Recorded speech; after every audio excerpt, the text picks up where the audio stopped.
guys, we are Unconventional Norms. We share stories of people who have found success or are on the path of finding their own success in their own unconventional ways. In society, we've often seen this common culture to have to get perfect grades, to always compare ourselves to others and need to get to the top college in order to reach success. And we really want to change this culture and see that there are many different ways to find success. All right, so in the Zoom call, we have our guest. Nice to meet you. He works for Gary Vee at VaynerMedia. He's here to share how he got hired. He's a hardworking BMX YouTuber, but he never gets too tired. It's Dustin!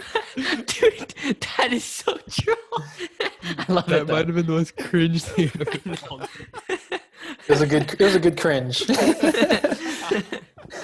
Okay, so for our first question, can you tell us about yourself? Sure. My name's Dustin Lee. I guess in this sense, it'll make sense to say I'm Korean. I was born in New Jersey, born and raised. I will be 36 in November 2020, so I'm pretty old, even though I don't look old at all. I ride BMX. I've been doing that since I was about 12. Wow. I work for Gary Vaynerchuk, aka Gary Vee, as a videographer / I guess podcast producer / live stream producer. I am a Muay Thai enthusiast. I collect Pokemon cards now. And I think that's it. Awesome. Okay, so walk us through how you got your internship at VaynerMedia. So actually it wasn't technically an internship. It was like a paid internship, but so I was an aspiring YouTuber from 2016 to 2018, unemployed technically. I had a Seinfeld meme account, so I was kind of living off that, like barely monetizing off of it, driving Uber part-time as well. But as far as the VaynerMedia part of the story,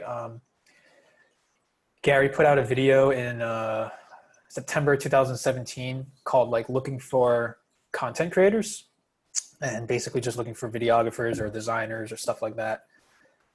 There's a link in the description of the YouTube video. I applied just like a random as like a regular Joe Schmo random person. Got rejected. I don't know why, but I just did. I thought maybe because I just don't have like real life experience, because I really didn't. Mm-hmm. Then I think I applied again in they put out another video or something, maybe in December or January. So I applied again. I forgot if I got rejected again, like right away or not. But then in February 2018, got a call from Andy. He's the director of Team Gary, pretty much like the boss of Team Gary. And he said, "Would you like to come in for an interview?" And I said, yes. Went in, met with him, gave me like a homework assignment, pretty much just something to edit. And I sent it in the next day, emailed it to him, and just never heard from him again. So then I was like, so I tried, like a week later, I tried to follow up, didn't get a reply. And I was like, damn, am I allowed to curse on this? Yeah. Yeah. Okay. So I was like, I guess I fucked up. I was like, fuck. And then kind of just gave up. Just kept doing my YouTube thing. In June 2018, he called me back just randomly out of the blue when I was out riding my bike. And he's like, "Hey, are you still interested in the job?" I was like, "Yes." He said, "Can you come in tomorrow?" I'm like, okay. So then went in the next day, and pretty much told me the deal was it's going to be like a 2-week trial period where they see if like I'm basically if I'm good enough to like work there. So then I just kept my head down and just worked as hard as I could for those 2 weeks. 2 weeks went by. He said, "We're actually going to do another 2 more weeks." I was like, all right, cool. And then I think that actually turned out to be like 5 weeks total. And Andy then said, "Hey, we're going to give you the residence title," which is basically, I mean, they were paying me. I think they were supposed to pay me for those 5 weeks, but I think I didn't get a check just because I didn't know anything. I like I didn't know yours. I didn't go through like orientation or anything. Mm-hmm. So I just kind of like I just worked. Like I didn't care. I was like whatever. I'll just work. I don't even care if I don't get paid. And then they gave me the resident title after 5 weeks, which is basically a paid internship. Pretty much like you're like hired, but you don't have like health benefits and stuff like that. Did that for 7 months, I think, and then finally got full-time employee in early 2019, and then just been there ever since. It's been 2 years, 2 months now. Dang, that's crazy. So during that 2-week trial period, did you feel a lot of pressure on your shoulders, like having to create videos that like are just amazing, or else you won't really get the job? I felt that way, but at the same time, I wasn't a very strong editor because just coming from a very amateur, like YouTube, like self-made background type of thing. I pretty much just made things that I wanted. I thought I'm a Gary fan. So like I always was, or like I was for the past 2 years before that. And then I just wanted to make stuff that I thought I mean, I'm a fan, so I figured I want stuff that fans would want to see as far as like the topics he was talking about. So I think that's what I was focusing on, but I was also using just styles that I saw other like YouTubers that I saw making their videos, and I just kind of like mimicked it a little bit just to have like something a little bit different, but not too copy-ish, I guess you could say. But I don't really remember a whole lot of that first 5 weeks as far as like what I made. I just remember my first day I made something, and Sid, he's another like a channel manager on our team. We sent it to Gary and he posted it, and Sid was like, "Damn, that's crazy." He never posted anything I made first day. so then I was just pretty psyched that like Gary actually posted something that I made like the first day and thought was like, I guess, worthy of being posted. That's crazy. So is there like a big team at Gary Vee that does like video production, or are you one of like the few editors and video? So just for Gary himself, we have I think about 5 or 6 people, including D-Rock. The VaynerMedia, that's like the agency side, and that they have their own like editors and stuff. So we pretty much are like Team Gary is basically a media agency just for Gary Vaynerchuk. Like, okay. Like we do work with other stuff too sometimes, like when they need help, but for the most part we make content just for Gary, like our team. Like there's a Chase team, like for the Chase Bank, that works just on that stuff. Like, but I don't even know anyone on that team, to be honest, because like the agency's huge. Like, so but we just focus on making stuff for Gary for the most part. Cool. Do you still get shocked when you see or like talk to Gary, or is it kind of like normal for you now? I mean, I don't get shocked, but I definitely feel intimidated. I think he just has a very, like, he's super nice. He's not a dick or anything like that. It's just, I think because I just see him as like this really high top guy all the time, that it's hard to like put him like at the same level as me, where it's like more of I do consider him my friend, but I still see him like way up here where I'm like way over here. So it is very intimidating to talk to him still. But I'm working on it. Like I try to like be more casual around him and stuff. And cause I know he really doesn't judge anybody. Like it's crazy.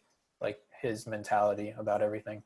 Yeah. He like, just from like watching his videos for years, just he seems like the type of influencer that is like, that his personality is what's portrayed on videos, compared to like a lot of like other influencers that have like a totally different persona, and just place a like nice persona out for videos and all that stuff. But Yeah. Like Gary is really him. Like he's like that's the awesome. nice version of him. He's the crazy version of him.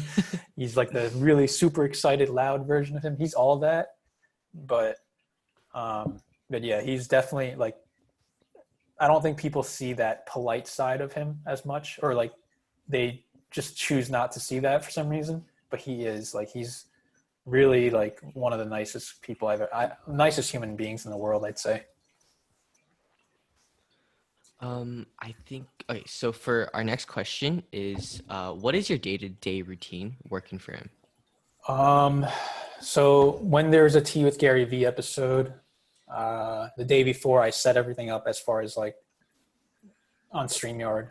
It's really easy though, but I wake up, me and Zane, like he's pretty much coordinates the guests, and he's telling me who the first 5 guests will be. I go into the studio, I just prep them a little bit, just say, hey, this is the order. I just want to check your sound and all that. Then Gary comes on like last minute and he's like, you ready to go? I'm like, yep, let's go. Or I ask him actually, like, hey, are you good? And he's like, yep, let's go. I'm like, okay, cool. So then we start the show. So that's an hour. After that, I download the video.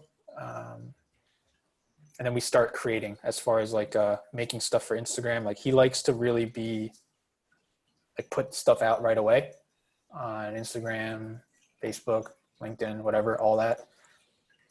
So we're just pretty much editing for the rest of the day. There's a lot of meetings too, though, because we have to discuss like how we're going to approach certain content. So yeah, it's just a lot of editing and a lot of meetings throughout the entire day. And that's pretty much the case every single day. Dang. I also have to like, so I'm working more on his Instagram Reels right now. And I'm trying to find content all the time. Like I'm going through a lot of his old stuff to like look for short moments that can, because it's 15 seconds. So yeah, I'm doing a lot of digging at the same time. And how has your like job and what you do been affected by like the virus and the pandemic recently? Honestly, like it's been good for me. Like I'm a pretty introverted person. So like even at the office, I was kind of like just by myself. Like I just kind of like worked and really, I mean, I talk to people when they come by and stuff, but I don't really like socialize too much just cause I'm trying to get like so much stuff done that I'm just kind of like heads down. So yeah, like working at home, like my setup is really similar to my setup at the office where it's just a high desk and my computer. And my girlfriend's just in the other room doing her own work. So like, I'm pretty much by myself, just working, not having to commute because the commute takes me about 50 minutes. That's what it took like every day back like one way. So, I mean, it's not that bad. It's just like, it was a lot of time that was being taken away that like I could be editing or sleeping or something, like just something more useful than just traveling. So I actually like it, not having to wake up as early and just going like pretty much wake up, get out of my bed and just go start working right away. And then at the end of the day also like not having to, like if I have to work late, like it's not a big deal. Like I'll still make it home on time. Where before, like if I had to work late, I'd be home at like 10. So yeah, like the commute, not having to commute is really good for me, time-wise and money. I'm saving money on that. I was always eating lunch at home anyway. I was bringing my own lunch to the office anyway. So like, that's fine with me. So yeah, like not a lot has changed for me. I mean, I just don't see as many people. And I used to run to the train because I was always running so late. So like that part is kind of out, which sucks. Like, because that was kind of like my daily exercise. I literally run to the train. But yeah, other than that, I'm okay with it. So I remember for Gary, is he the type of person that really just brings up a lot of ideas and then it's just like you guys that like kind of execute them and all that stuff, or is it you guys that actually come up with the ideas? It's both. Yeah, it's really both. Like, because he's busy, so he's doing real life stuff all the time. But when he does have time to like, when we have meetings with him, he's spitting out all sorts of ideas. But like as far as the way I edit, like when I'm throwing in like little images and stuff like that, that's kind of like on me. Like that's just me doing my thing. But he has like his own type of ideas, and I have my, like we all have our own ideas. So it's kind of like a collaboration. What was some of the biggest lessons that you learned from Gary Vee? Um, I guess the biggest thing is what that I'm still working on all the time is like not judging myself and just having empathy for people. Like I've always had a pretty negative like mindset about things, and it's something I'm working on a lot all the time, where like my initial thought about something is sometimes going to the negative, and then I have to like stop myself and be like, wait, why are you thinking like this? Like you shouldn't be thinking like this. And like I have to play that all in my head all the time. So that's just something I'm always working on. I'm always just trying to be a little bit more positive, and he's helped with that. Just watching his content all the time, like it's been good for me. Like a lot of people probably get sick of it by now because like they're just watching Gary every single minute for 2 years.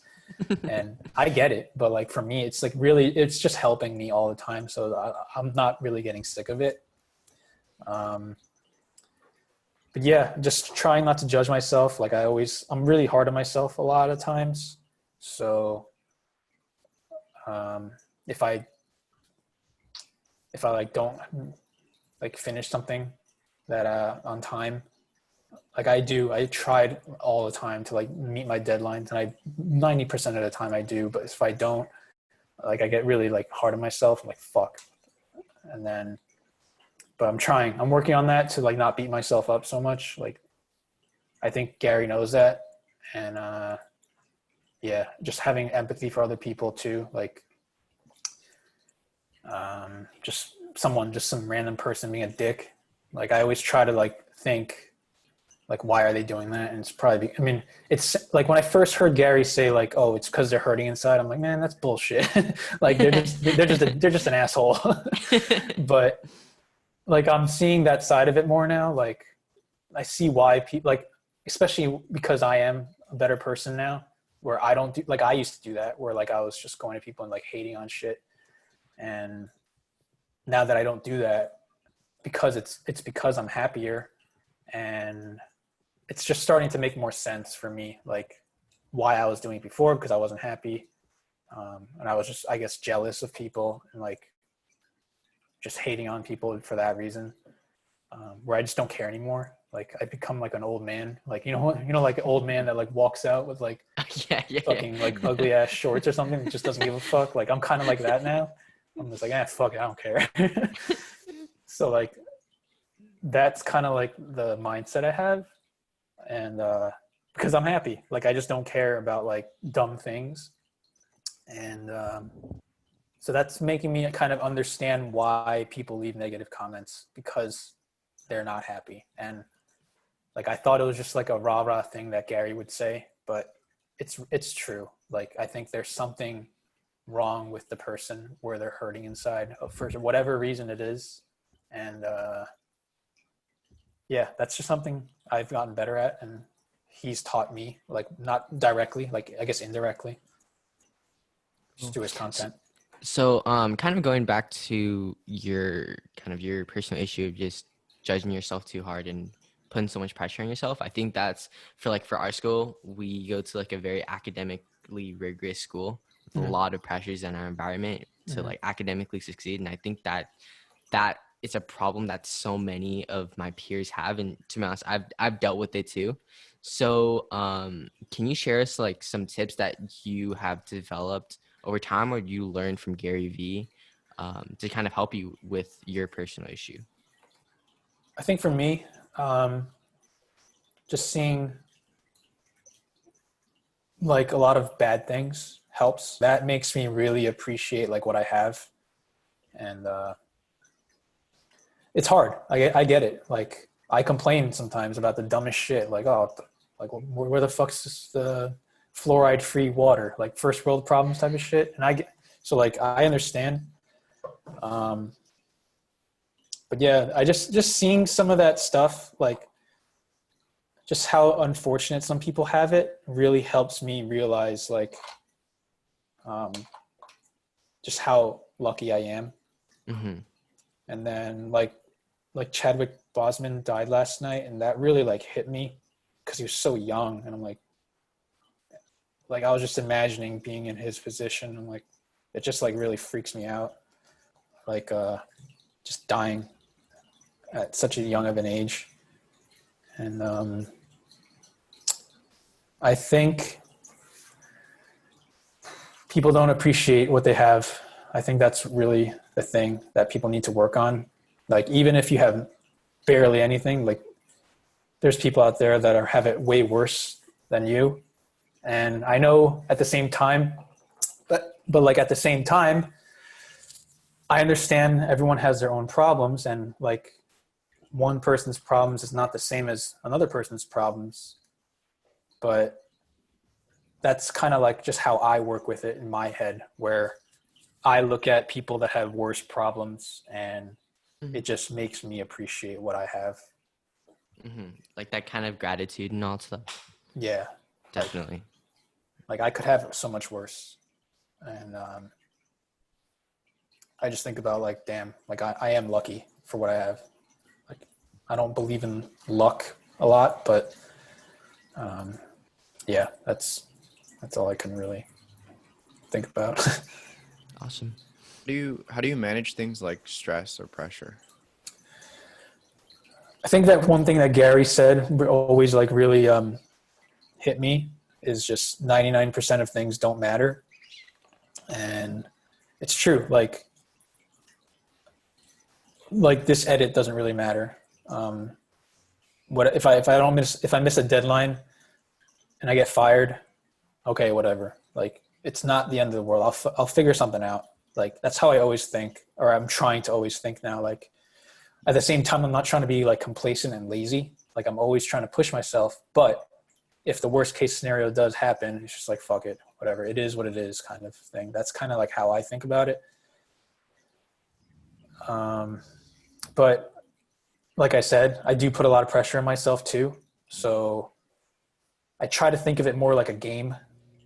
Like I'm trying to finish this game or like beat this level instead of like I'm putting the pressure backwards, I guess, in a way. Like I'm trying to defeat this game instead of it letting it defeat me, kind of.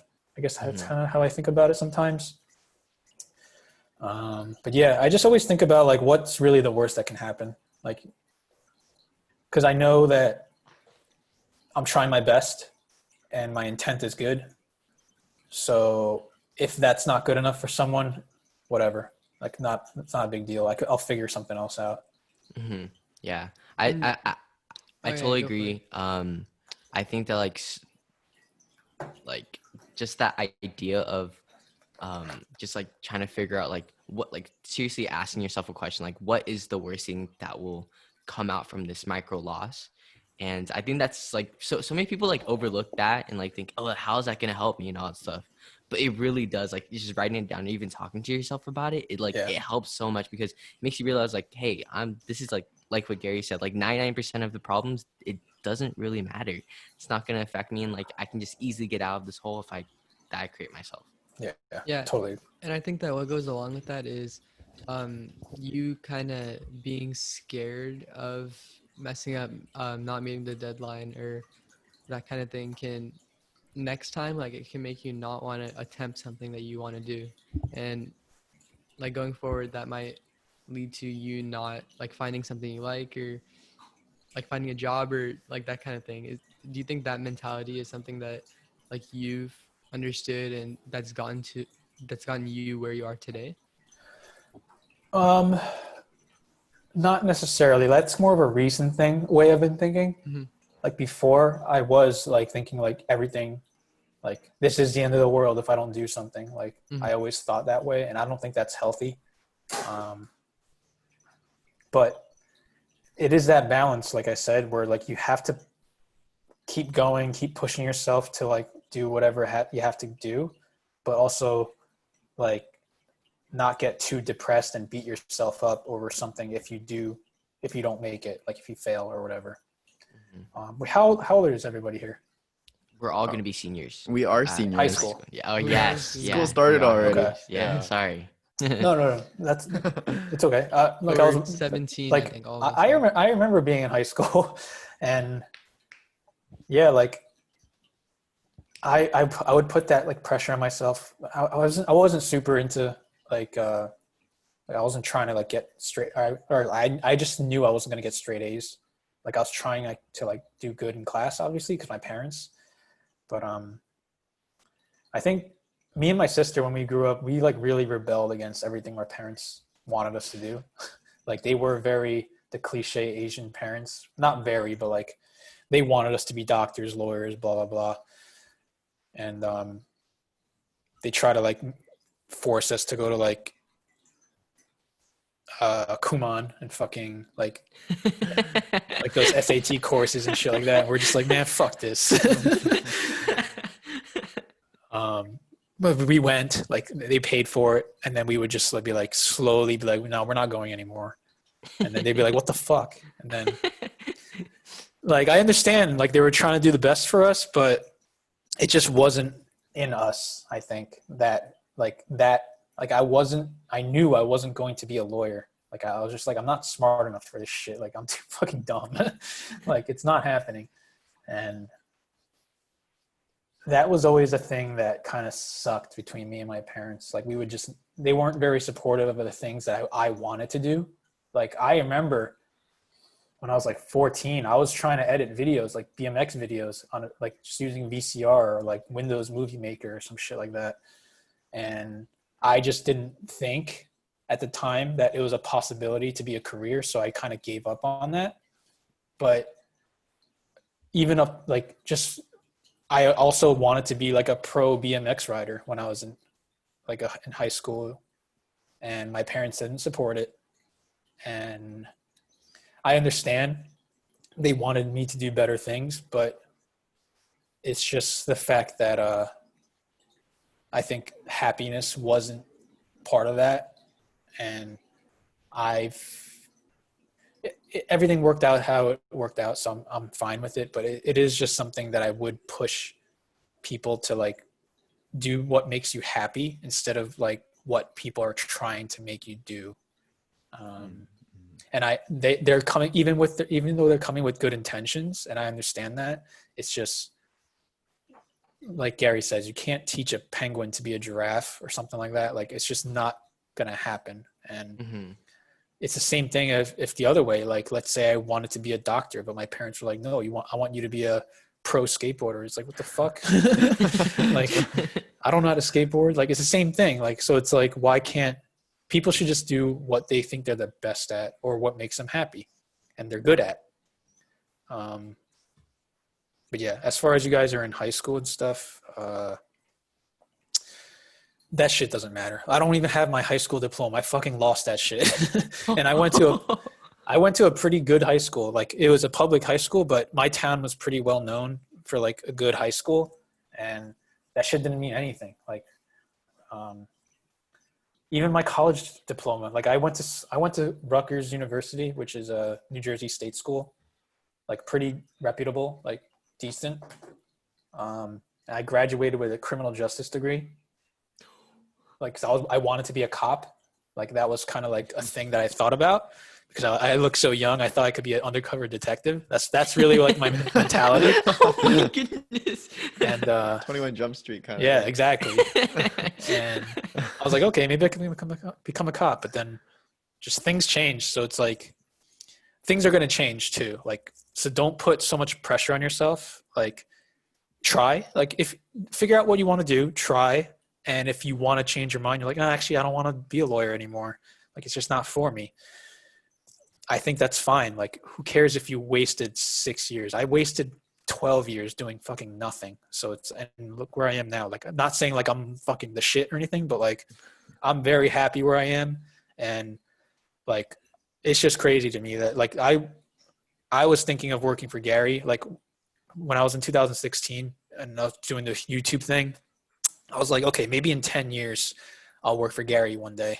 Like if I'm become a good enough YouTuber, good enough editor, whatever, like maybe I could work for him in 10 years. And I did it in 2, which is like crazy to me.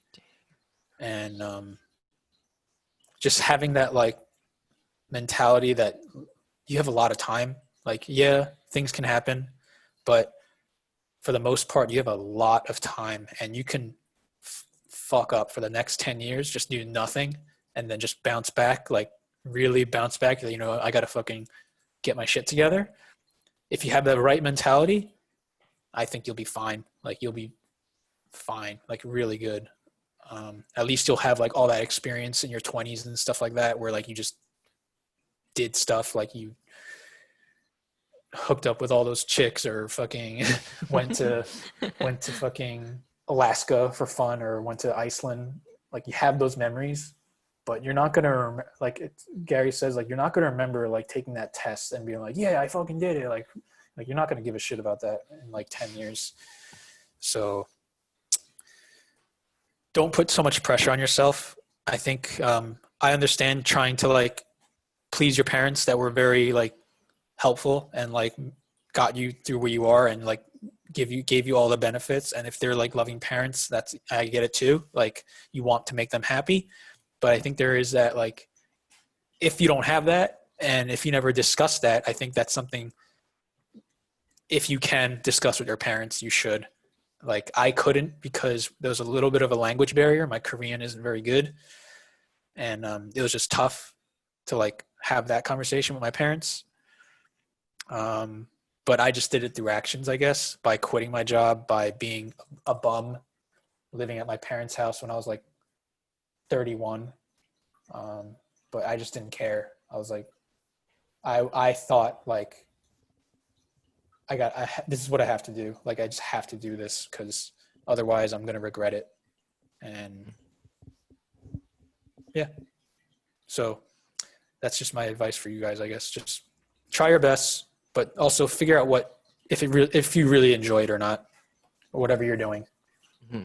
So like, I'm just curious, like what if, I had a hobby or I had a passion for something and it really makes me happy, but I'm not good at it. Like what would you say for that?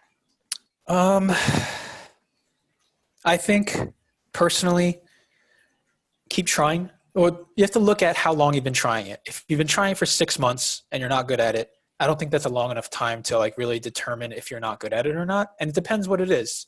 Like if you're talking about something very physical, like running a marathon or something, like that takes time to train for. So you have to like understand that, okay, this is a process that's going to take some time to like figure out. Same thing with almost anything. But if it's something like you've been doing this for 5 years and it's like, okay, you haven't progressed at all, then it's like, or you haven't gotten better at it at all, then it's like you have to take a step back and be like, okay, maybe this isn't meant for me. And I know what people think, oh, well, I just wasted 5 years though. But it's like, who cares? Like you would have done the same thing anywhere else. And it's like, I've wasted like 14 years doing nothing. Like, so it's like, and I figured it out eventually and I'm so happy where I am. Like, so it's just like, I understand that you think or people might think things are a waste of time, but it's like, you have to figure it out. Like, what else are you going to do? You know, you can't settle. Like, that's going to be even worse because then you're like, fuck, you're going to regret. You're going to be like, fuck, I should have tried this shit or I should have tried that. So as far as like, I don't know what hobby you're referring to, but I think what's important is to figure out, give it time, keep trying. And then you have to take a step back and see if you're getting better or not. And then go from there. Awesome. Yeah, I totally agree with that. Like so like the question was just like very hypothetical question. I remember I tried to make YouTube videos, man, like vlogs, at the beginning of quarantine. Yeah. And what kind of sucked for me was because I'm the type of person to like be like, oh, like overthink it, like, oh, is this really gonna, are people gonna cringe from this? Are people gonna like this? Am I gonna get a lot of views off of this? And I think that was one of the main things that kind of initially stopped me from like wanting to make the videos, and just like destroyed my like love for it, and made it like, oh my goodness, like I'm gonna have to, and like all that stuff. Yeah. For that, I would say, one, are you doing the YouTube videos because you really do, or is it because you think it's cool that everyone else is doing? You have to really like think about that. And it's like, if you really like doing it, just do it. And also, something that I regret is not filming everything when I was 18. Like, there was a lot of stuff that I remember, didn't record it, and I'm like, damn, I wish I used to have photos even, and I threw them all out. I'm like, fuck, I threw all that shit out. Like, and it sucks now. I'm like mad. I'm like, damn, I don't have that stuff anymore. So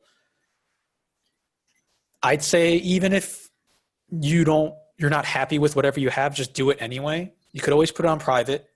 And then at least it's there that you could watch back at it like in 10 years. You never know. You might be like, oh, I remember that time I tried to, I don't know, put Coke, fucking Mentos in a Coke bottle or something, like, but like you just didn't put it out, like, but you have that video and you just want to watch it. Like, there's just so many things like that that I did when I was young, that I was like, fuck, I wish I had that on film still. Like, but then it's gone now. Like, I don't have it anymore. But you guys have that opportunity to like just document everything. And yeah, it might not be the greatest thing in the world, but at least you have it, and you could watch it in 10 years and just either laugh back at it, or just be like, oh damn, like, or maybe it'll trigger something in 10 years and you're like, you know what, I'm going to try that again or something. So I think it's just good to try and have, you don't necessarily have to put it out, but don't stop doing it just because it's not getting views. Like, that's my opinion. Dang, yeah. You know, I'm probably gonna start doing that. Do it. You've inspired me. Yeah, just do it, man. Like, no, people don't have to watch it. Like, it's just same thing as people used to write diaries or journals, like, and nobody else read it, but then when they look back at it, they're like, oh, that was actually like, some people look back at it and they're like, oh damn, I remember that time where I was like really hung up on that girl or something like that, and it's just like, That's exactly what my diary says. Yeah, I mean, like, that's what mine would. I never wrote, so because I don't like writing, but like, if I had a diary back then, that's probably what mine would say, all of them. And it's like looking back now, where I have like a greatest girlfriend in the world, like, I'm just like, it's just cool to like, it would be cool to like read those pages back then, just to see how like sad I was, and now just how much happier I am. So yeah, just document it at least. If you don't want to put it out, you don't have to, but if you think it's cool, like, maybe some people can relate to, put it out, you know, like, that's why we're doing this, right? Like, we're all we have some kind of connection here.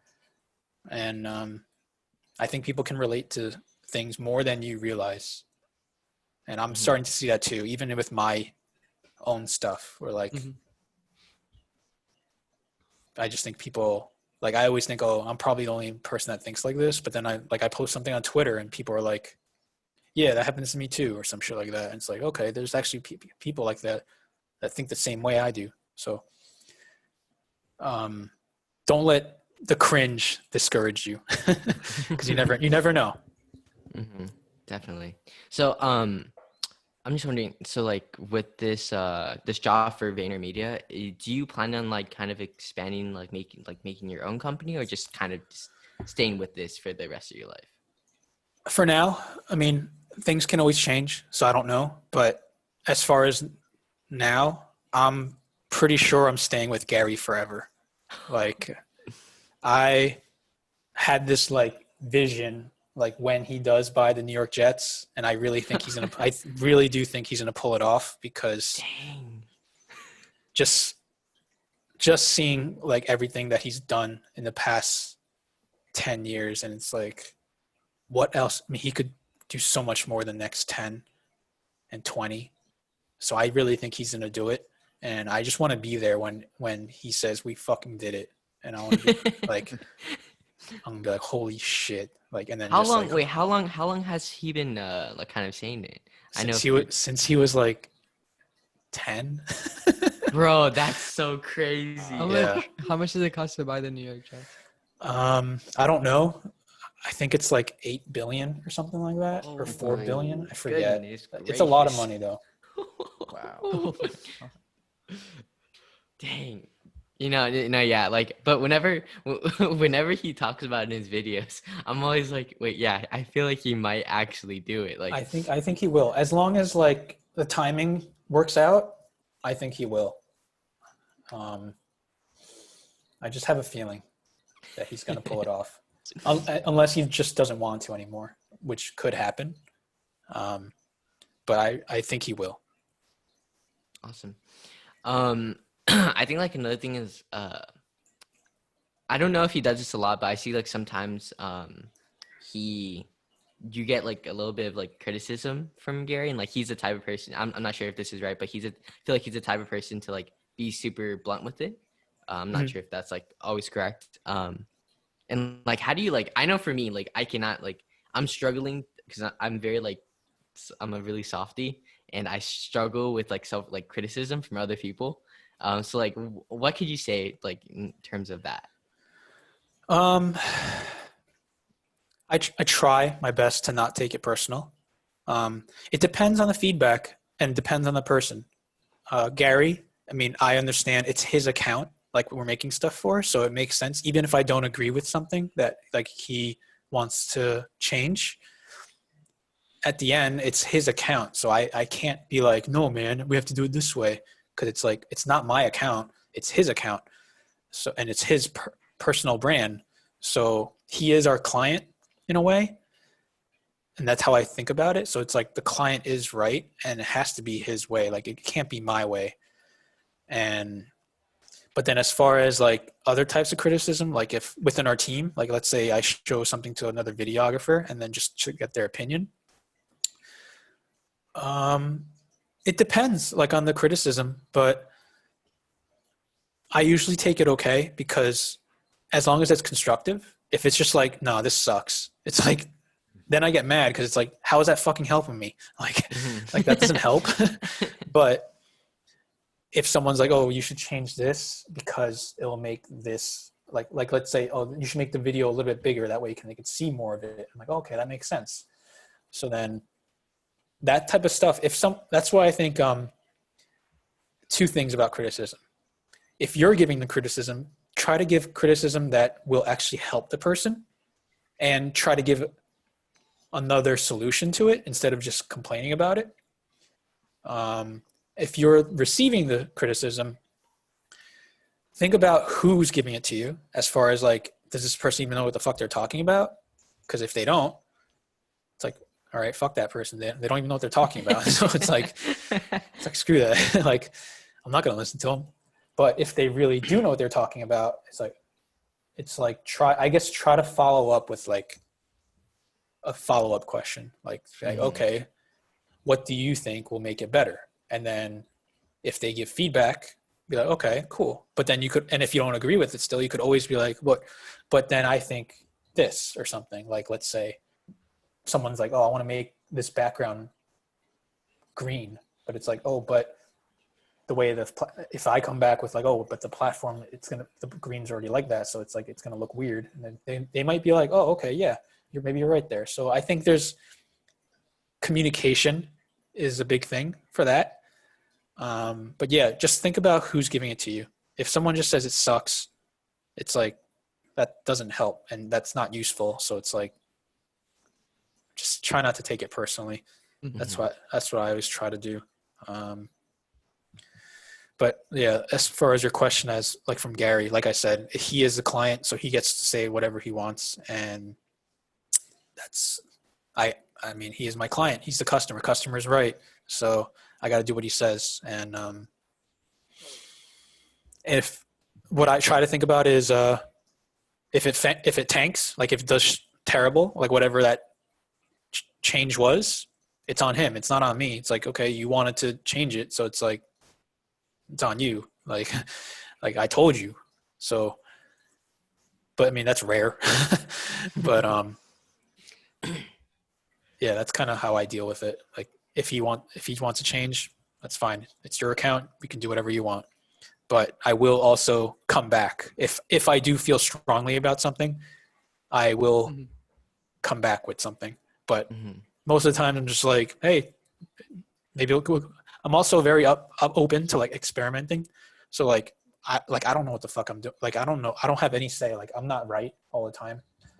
So it's like, all right, let's try it. That's pretty much how I think about it. Like, okay, let's try it then. Awesome. I think oh yeah, okay, to kind of switch off the topics, I want to get into like what kind of motivated you to get into BMX biking when you were young? It was my friend in my same grade.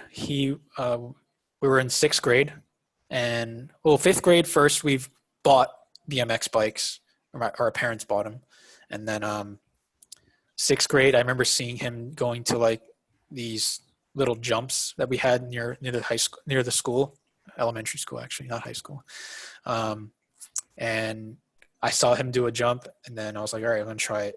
And I tried it, and I just had like a crazy rush from that where I was like, holy shit, I didn't die. Like I really thought I was gonna die doing something. I was like, damn, I didn't die. That was pretty crazy. And I did it. So it just felt very like something I accomplished, that I got my fear, like especially got over the fear of it. So then I think I just kind of got like addicted to that feeling of like being adventurous, but also learning something new. And I just thought it was cool, even though nobody else thought it was cool at the time. Like we were like, I'm surprised I stuck with it, to be honest. 'Cause like it was definitely like frowned upon. All of our friends made fun, like not friends, but people in our grade made fun of us. Oh, go ride your bike, loser. And shit. They would say shit like that. But doesn't it look sick though?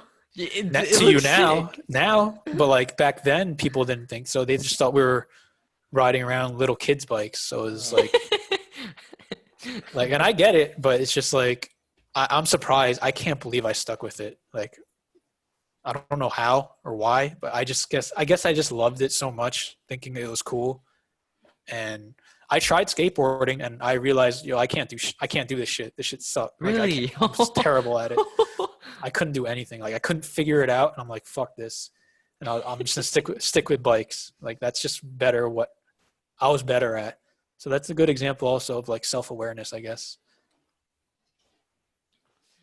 That's so funny because to me, like I would always think that like if you're good at like BMX, I feel like some people are. Yeah, some people like I know a lot of skateboarders that but I've seen a lot of skateboarders that actually like picked up a bike and they're actually pretty good at it. And I've seen there's a lot of BMX riders that can skateboard, but not me, man. I'm just terrible at it. Like I can't snowboard either. I suck. Just something about something on my feet like that. Like, I'm just terrible, I guess. I don't know why. What about like scooter tricks? I'm okay on the scooter, but maybe it's because I'm like I have like hands on it instead of just my feet. Like I think I just need that control. Maybe that's why like I'm just bad at it. But like I was okay rollerblader, so it's just kind of weird. So, what are some of like the tricks and like competitions you've gone to as like a BMX rider? Are there like so like when I was growing up, there wasn't too many competitions. BMX was still really, really small. We had like local things. Like there was one in our local skate park, which is like an hour away. I would enter that one just because like I liked that skate park anyway. And I wasn't very good. Like I was okay. And I actually did win. I think just maybe once or twice. But yeah, I wasn't really competitive. It was kind of like, I'm not sure, or I was and I wasn't. Like there weren't too many contests, like small contests back in the day. And it was kind of like considered lame, like to be competitive, which is weird. But it's kind of like I think it's kind of just something in BMX where it's just weird to be a little bit competitive, but which is kind of stupid. Like I think we can have competition, but just still not be like a complete asshole to each other. But I think that's why, like, I think a lot of contests had a people just being very, like, just had bad attitude about it maybe back then, where it was just like a little bit too much for some people. And I think that's where like that competition thing wasn't a huge popularity. I'm not sure, but I didn't go to contests too much because I also didn't think I was good enough compared to like the other people that were entering. And but yeah, contests were always a tough thing to like enter. I'd go to watch, and but yeah, it's not as much as there are today. Like there's a lot more contests today, and even like they're called like web contests. Like pretty much people just make video edits, and they just have the audience like vote on which one they like the most. We didn't have that back then, so it was very different. One more question. How do you fit in BMX riding into your schedule now that you have a job? It's hard. For the past, like up until the past 2 years, I didn't ride a lot because I was just really working a lot. And like I said, my commutes were like an hour each way. I would get home way too late. It's just too dark to go out to ride. My friends, they were already home. They didn't want to go out anymore. And I just wanted to like hang out with my girlfriend. Like I was kind of like, it was hard for the last 2 years. But recently with the quarantine, I've had more time. So I've not having to commute. So once I'm done with work, I just go out for an hour, film something. I'm doing more tutorials type of stuff now because I didn't realize YouTube was a search engine. And there's a lot of people like searching for like how to do stuff. So I'm kind of going with that route more now. I also just like giving more value to them. Like I never really liked vlogging because it just felt like, look at me. And it just kind of felt weird where I wasn't providing any value. Like, yeah, there's entertainment value and I understand that, but I guess I'm just kind of weird where I just want someone to actually like walk away with something that they learned or like got something out of instead of just being like, oh man, he's cool. Like, so yeah, I'm just trying to do more tutorial stuff, but at the same time, like I told Justin before, like just to document. I'm trying to just like document stuff too, because like I said, there's moments where I'm like, oh crap, I should have filmed that. Like just fun moments with my friends. So it's a balance. But yeah, as far as bike riding itself, it's pretty much, I haven't ridden this week just because I've been busy and I just been not feeling very well. But and the weather's been kind of weird. But yeah, luckily my girlfriend's very like cool with me riding. So I'm just trying to like fit it in pretty much like once or twice a week. Well, what was your worst injury from BMX biking?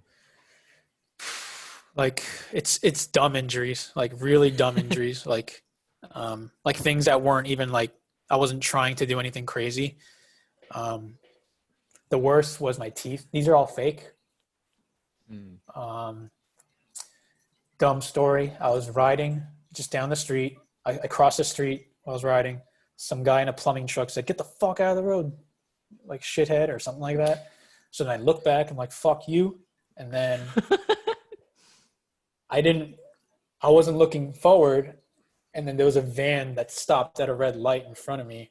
And as soon as I turned my face around, my face went right into the glass and just broke my teeth. So that's not really like BMX related, but like it was on my bike.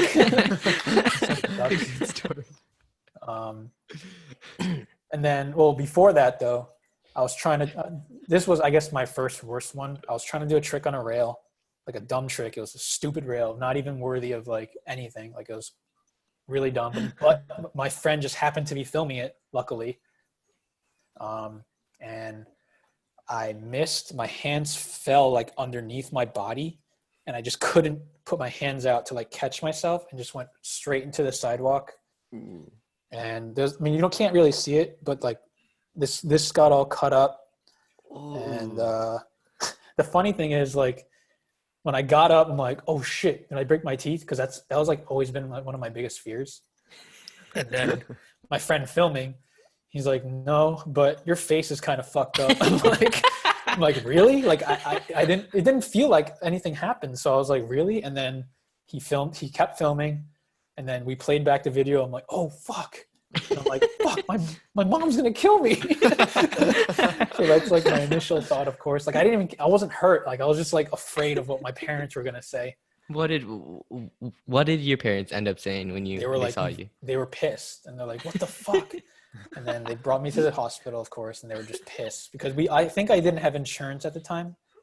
So like, I think that's why like they were really mad, because like I got hurt, and now it's just going to cost all these bills and stuff. But yeah, that kind of sucked. But other than that, like I broke my finger once. Like now it healed all crooked because I broke it because I was like trying to do a trick, and then my hand went into my handlebars like that. I'm like, ah, fuck. And then I didn't think it broke. So then I just kept riding. And then now, but then you have to hold on to the handlebars like this shape.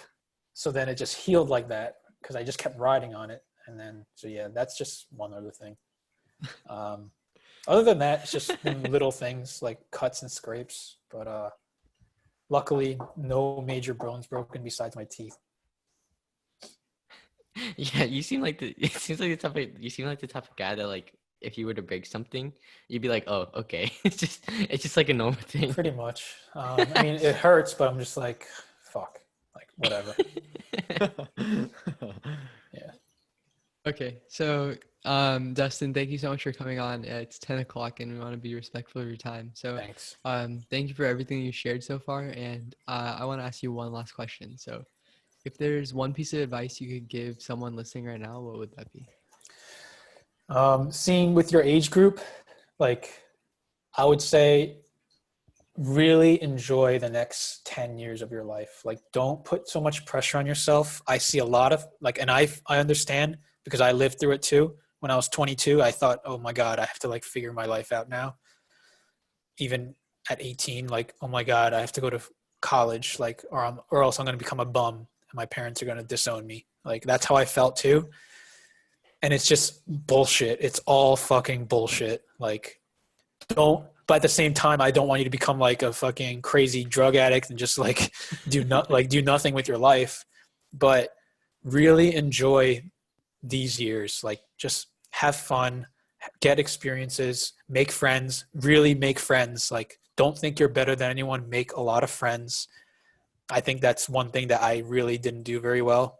Like I mean, I have my core like 10 friends that I really love, but there was a lot of friends that I just kind of dismissed and didn't think about. And it's like, I should have made those relationships where like just making relationships, having that network, being able to like, just have that to your advantage. So really make friends, be nice, be the better person. And yeah, just don't think about don't put so much pressure on yourself for the next 10 years. Like it's really nothing. Okay, cool. Thank you so much. Thank you so much for coming on. You guys, you got it. Awesome. Okay, thank you.